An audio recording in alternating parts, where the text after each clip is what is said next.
Well, the president taking a shot from the Democratic Party establishment today, a well-known strategist calling him out for his handling of the Gulf oil spill. This as BP decides whether to go ahead with this latest plan to try to seal this leaking well.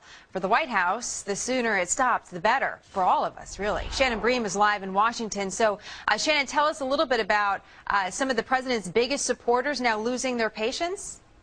They are, Jenna. You know, of course, we've been hearing passionate criticism from a number of Republicans, but the negative comments and questions about how the administration is responding now to the spill are crossing the aisle, coming from Democratic Senator Bill Nelson and also top Democratic strategist James Carville.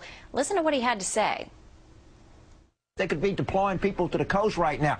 He could be with the Corps of Engineers and the Coast Guard with these people in Plaquemines Parish doing something about these regulations. These people are crying. They're begging for something down here, and it just looks like he's not involved in this. Man, you got to get down here and take control of this, put somebody in charge of this thing, and get this thing moving. We're about to die down here.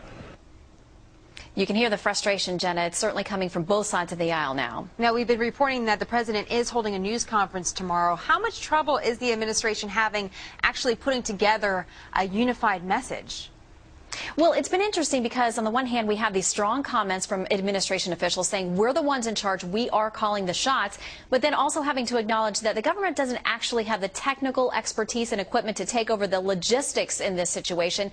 The president's under a lot of pressure right now for every decision he makes, including taking heat for going to California last night for several big bucks fundraisers for embattled Democratic Senator Barbara Boxer.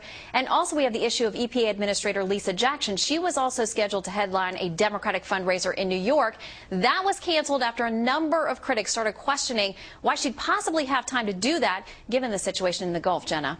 Well, now, we know the president is actually headed to the Gulf on Friday before the holiday weekend. How much can that really help, though, in the PR battle that he's in right now?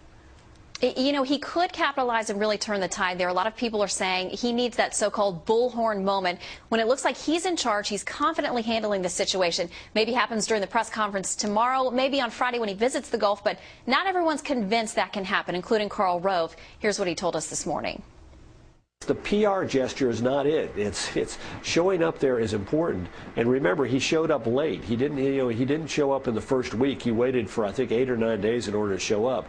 But the key is for the president to have a plan of action and say, here's what the federal government, which is in charge of this, has told BP to do. And we have laid out a plan. 38 days after this happened is a long time for the federal government to come up with a plan of action. And while it may be too late and too little, at least tomorrow he ought to show up and say, here's what we've directed BP to do. And Jenna, maybe that's exactly what happens for him Thursday at the presser or Friday with the visit.